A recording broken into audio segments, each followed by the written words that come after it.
niba ngukunda tap to me, cause I feel a love so funny. Yeah.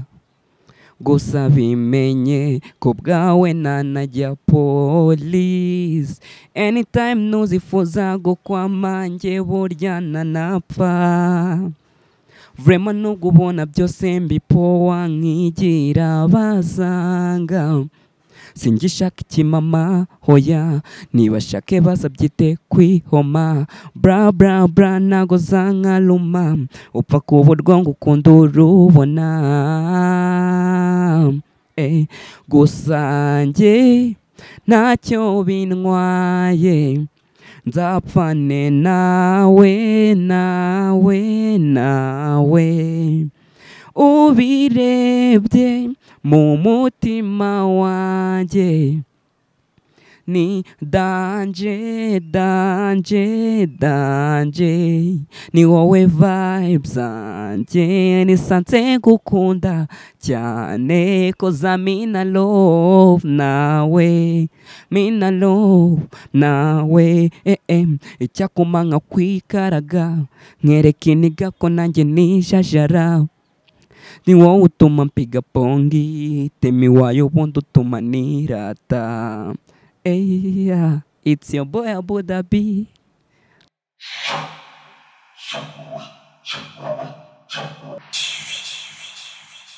Reka nanone ngushimire kandi ngo ikaze wamaze gukora subscribe kuri Sadia TV.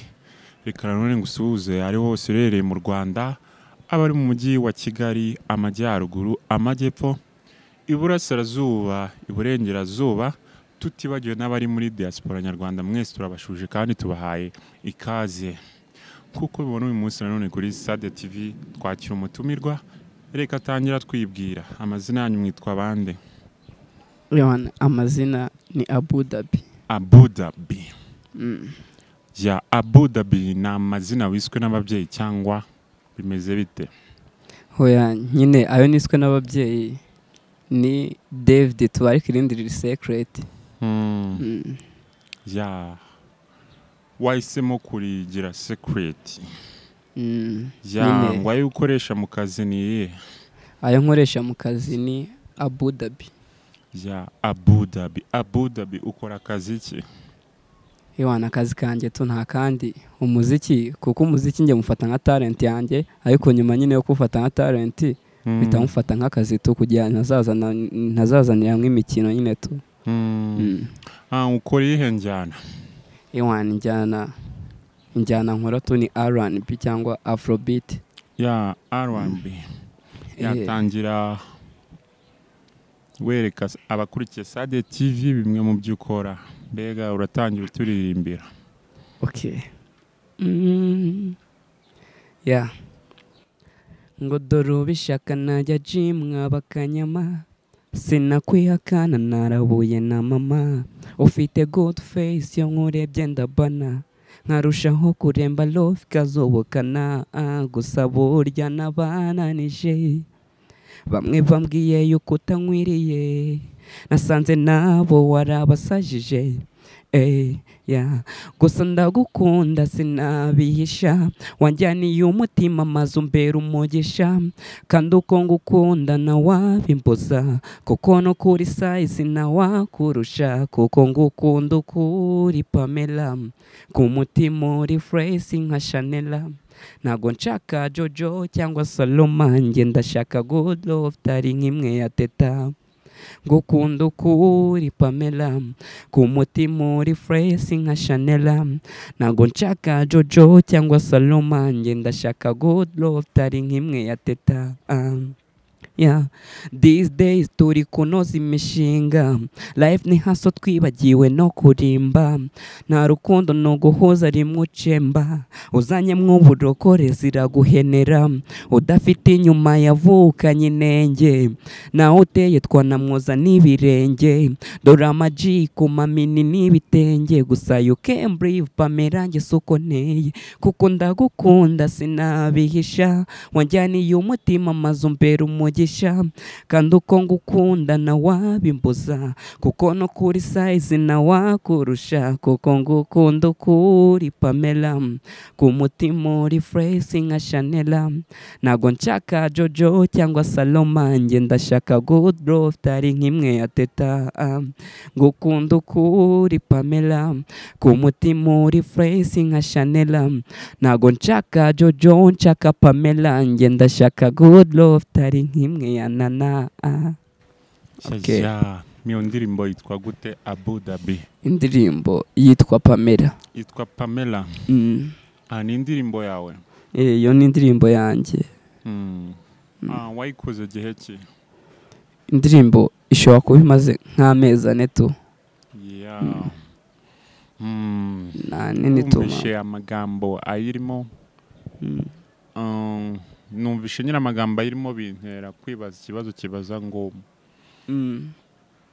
ni true story cyangwa ni ibintu wapfuye kuririmba biraho gusa? Nyine indirimbo ni true story.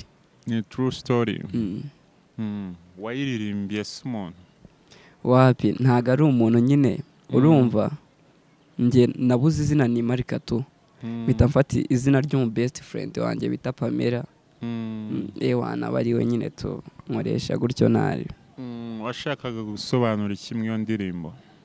Nyine uburyo indirimbo ivugitse urumva indirimbo nyine hari aho hazamo ngo this day turi kunoza imishinga nyine tu noneho akongera akavuga ngo life ni haso twibagiwe no kurimba man nyine ngira kurikije ku buryo nyine tu life y'ino minsi imeze abajama nuko ntibakirimba mani nyine mbega byose nuko tu ibyabo ni imishinga tu noneho akazamo ngo nta rukundo no guhoza rimwe nyine ucemba.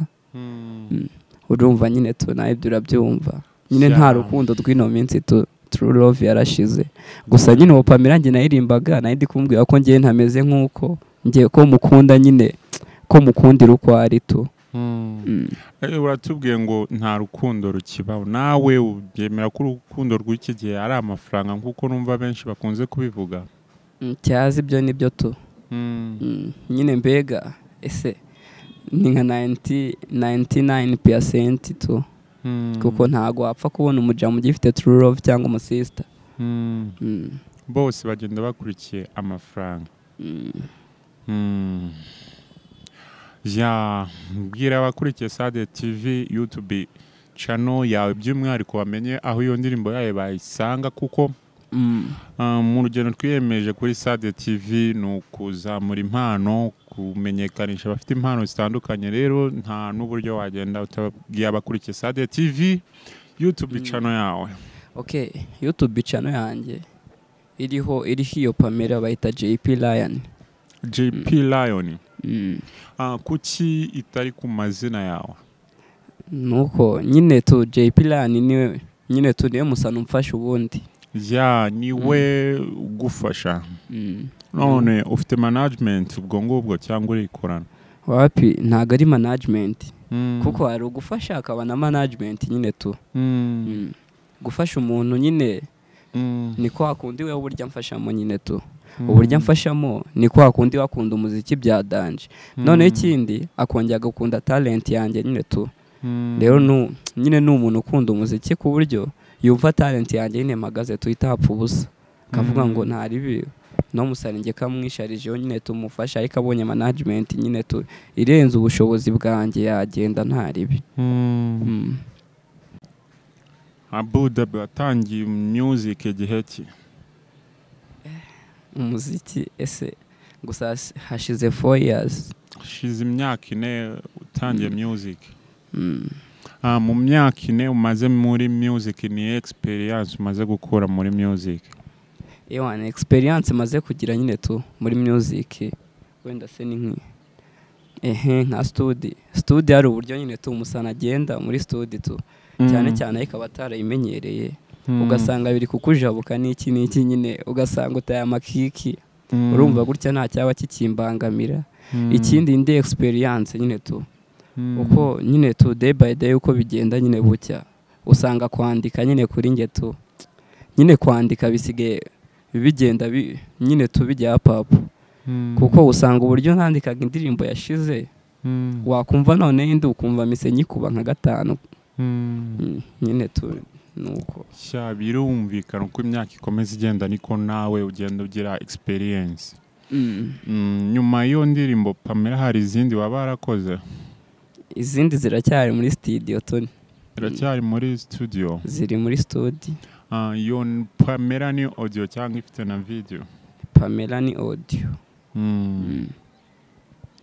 Ya uteganya gushyira indi ndirimbo hanze gihe ki? Gihe ki?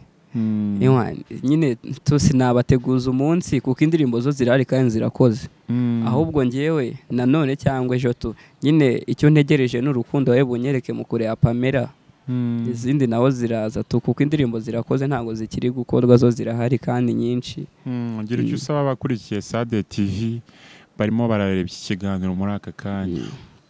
Ubwo icyo nabasaba nyine mu gihe ubonye umpeta afite gift nawe habakeneyeho ubufasha bwawe nimba ubonye umuntu afite gift nyine nawe ugira icyo umufasha nimba utagira hariya ngo ugende wenda ufate umufungo wawe umumeneho wenda cyangwa se nawe ufite ariko nyine mbega wanakanda sabu share comment nyine umuziki wo mu Rwanda ugatera imbere. Cyane ibyo dukomeza no kubwira abadukurikiye buri muntu ntakumve ko kuba yagubufasha ari uko yaguhereza amafaranga buri na subscribe bihagije. Kuba yaguhereza subscribe yonyine cyangwa akaba yasharinga nkino video ni uruhare runini cyane abagize ni inkunga nini cyane abaduteye. Ya Buda B ongera utirimbe ku ndirimbo ya Pamela. Okay. Ngoya dore ubishaka najya gym nk'abakanyama sinakwihakana narabuye na mama ufite good face yo nkurebye ndabana nkarushaho kuremba love ikazubukana gusa burya nabananije bamwe bambwiye yuko utankwiriye nasanze nabo warabasashije gusa ndagukunda sinabihisha wanjyaniye umutima maze umbera umugisha kandi uko ngukunda nawabimbuza kuko no kuri size nawakurusha kuko ngukunda kuri Pamela ku mutima uri fresh nka Chanel ntago nshaka Jojo cyangwa Saloma njye ndashaka good love tari nk'imwe ya Teta ngukunda kuri Pamela ku mutima uri fresh nka Chanel ntago nshaka Jojo cyangwa Saloma njye ndashaka good love tari nk'imwe ya Teta. These days turi kunoza imishinga life ni haso twibagiwe no kurimba nta rukundo nuguhuza rimwe ucemba uzanye mw'uburokore ziraguhenera udafite inyuma yavukanye inenge naho uteye twanamwoza n'ibirenge dore amaji ku mamini n'ibitenge gusa you can breathe Pamela njye suko nteye kuko ndagukunda sinabihisha wanjyaniye umutima maze umbera umugisha kandi uko ngukunda nawabimbuza kuko no kuri size nawakurusha kuko ngukunda kuri Pamela ku mutima uri fresh nka Chanel ntago nshaka Jojo cyangwa Saloma njye ndashaka good love tari nk'imwe ya Teta ngukunda kuri Pamela ku mutima uri fresh nka Chanel ntago nshaka Jojo nshaka Pamela njye ndashaka good love tari nk'imwe ya Teta. Wakoze cyane. Abuda bigira abantu nshimira bagufasha muri music yase cyangwa se ushaka. Okay.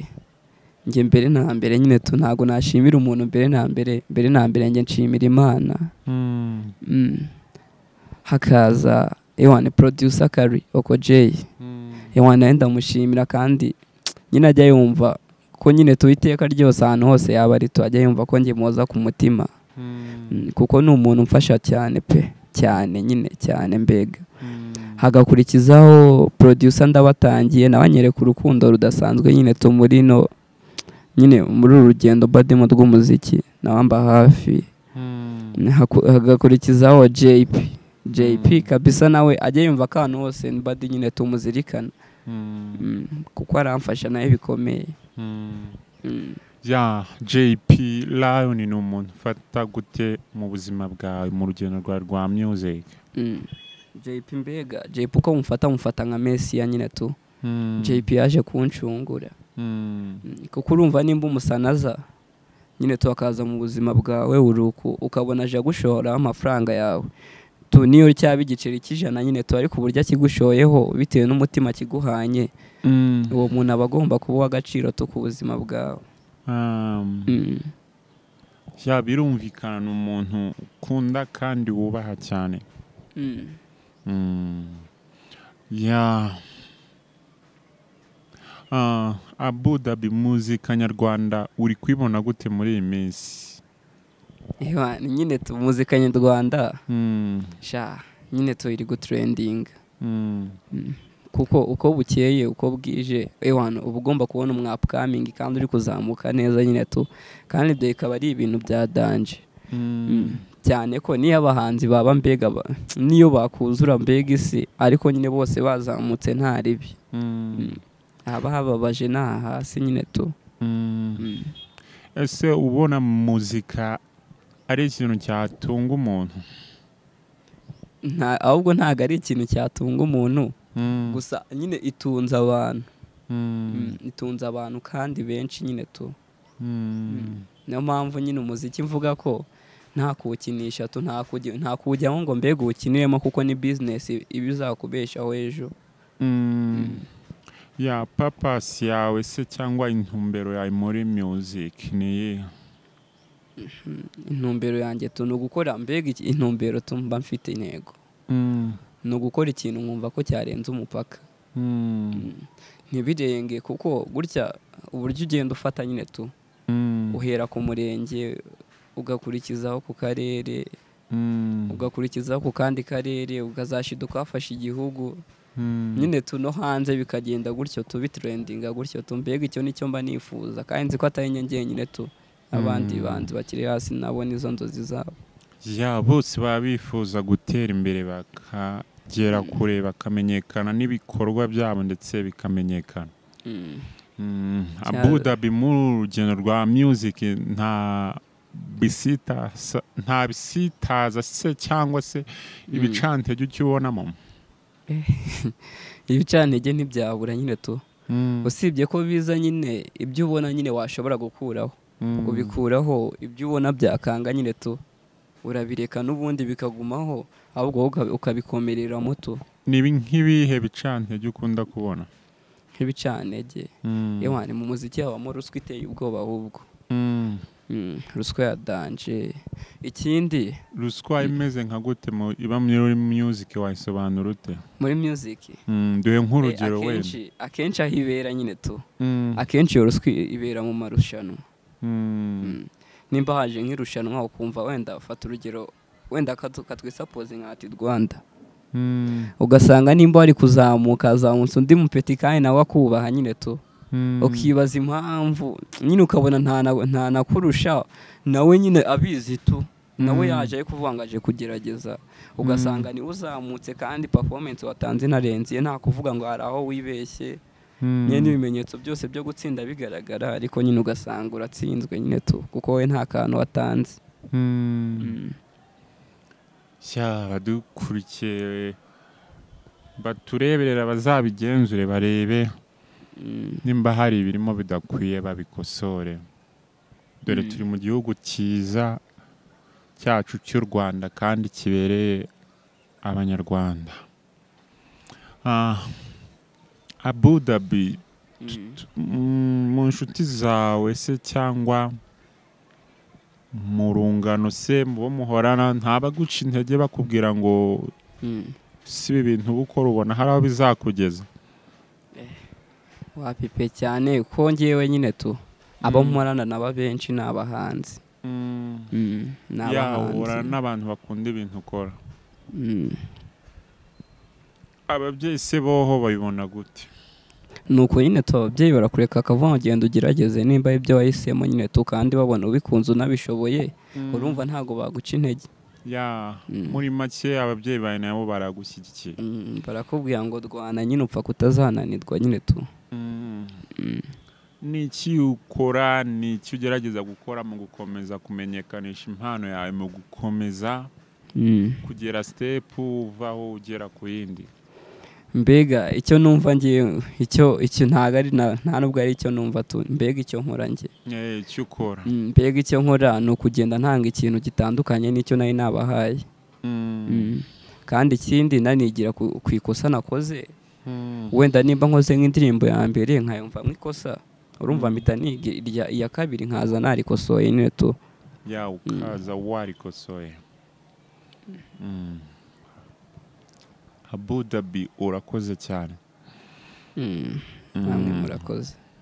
Ongera wibutse abakurikiye channel ya Sadia TV ko YouTube channel yawe yitwa Uturirimbire, no kuyo ndirimbo yawe tugenda tunagana ku musozo se, cyangwa nimba hari indi wateganyije kuturirimbira abari uturirimbiraho? Nari bitu. Okay, YouTube channel ni JP Lion. Noneho twagiye. Okay, yeah. Niba ngukunda tap to me, cause I feel a love so funny. Yeah, gusa bimenye ko bwawe nanajya police, anytime nuzifuza gukwama njye burya nanapfa. Vrema nubwo ubona byose mbipowa nkigira bazanga, singishaka ikimama hoya, niba shake bazabyite kwihoma. Bra bra bra nago zankaluma, upfa kuburwa ngo ukunda urubona. Gusa njye ntacyo bintwaye, nzapfane nawe ubirebye mu mutima wanjye, ni danje, ni wowe vibes zanjye, nisanze gukunda cyane, koza mina love nawe, icyakuma nka kwikaraga, nkereka iniga ko nanjye nijajara. Ni wowe utuma mpiga pongi, temi wayo ubundi utuma nirata. It's your boy Abu Dhabi. Okay. Ya Abu Dhabi, iriya ndirimbo Pamela wayikoreye muri studio, niwe producer wayikoze? Pamela ni mbega iriya ndirimbo tu, indirimbo yakozwe na producer by the way. By the way, hamixinga ndabatangiye. Nawe bayikoze tu. Ya ubwo ni muri Black Label Studio wayikoreye? Black Label Studio. Abu Dhabi, hari umuhanzi ukunda ukora music nyarwanda se waba ari nka role model wawe, cyangwa nta role model wawe ugira muri music?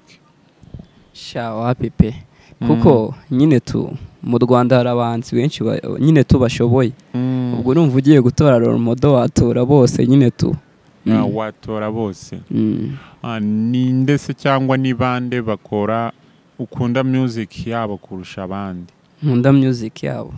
Okay, sha nyine tu the first azari Melody. Bruce Melody nkunda uburyo nyine tu byose bye, uburyo aririmba, act ziwe imbere ya kamera, nyine tu byose tu. Wa kabiri se sha abandi nyine tu baracyara ba upcoming nyine tu. Gusa ngewe nyine tu uburyo neye mbega, iyo uje uri umwa upcoming tugakora indirimbo ikankoma nyine ndemera tu, ndamanika nkavuga ngo urarenze.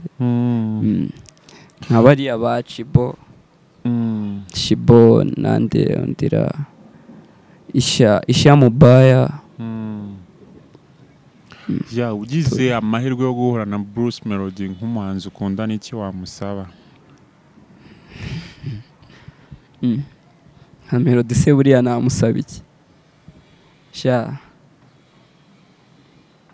cyaze melody nyine korabo nawe tu korabo nawe zaba ari inzozi mbega ni nko kujya muri arena ni nko kuzuza arena tu Bruce Melody muramutse mukora indirimbo byagushimisha cyane nyine tu Abu Dhabi urateganya gushyira indi ndirimbo hanze ryari indirimbo ndi gupanga gushyira hanze ni indirimbo bita Bad Girl ikaba ishobora kujya hanze mu kwa gatatu mu kwa gatatu gutyo Bad Girl bayitegure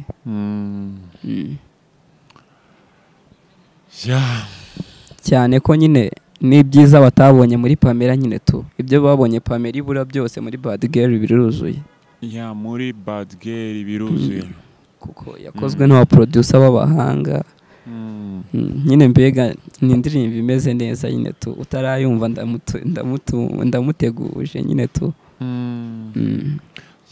bajye kuri YouTube channel nyuzwaho music yawe JP Laune bakore subscribe kugira ngo batazajya bakomeza gucikwa n'ibihangano byiza byaho Abu Dhabi turagushimira ko witabira ubutumire bwacu kuri Sade TV. Kuri Sade TV ni mu rugo, hari icyo wifuza kugeza ku bakurikira Sade TV n'ikindi gihe uhawe ikaze urajya uze wisanga habaye mu rugo cyaze nanibutsa abakurikiye Sade TV kutagenda badakoze subscribe k'ibiganiro byacu kuri Sade TV ari akagaruka kandi turabakunda. Ciao ciao.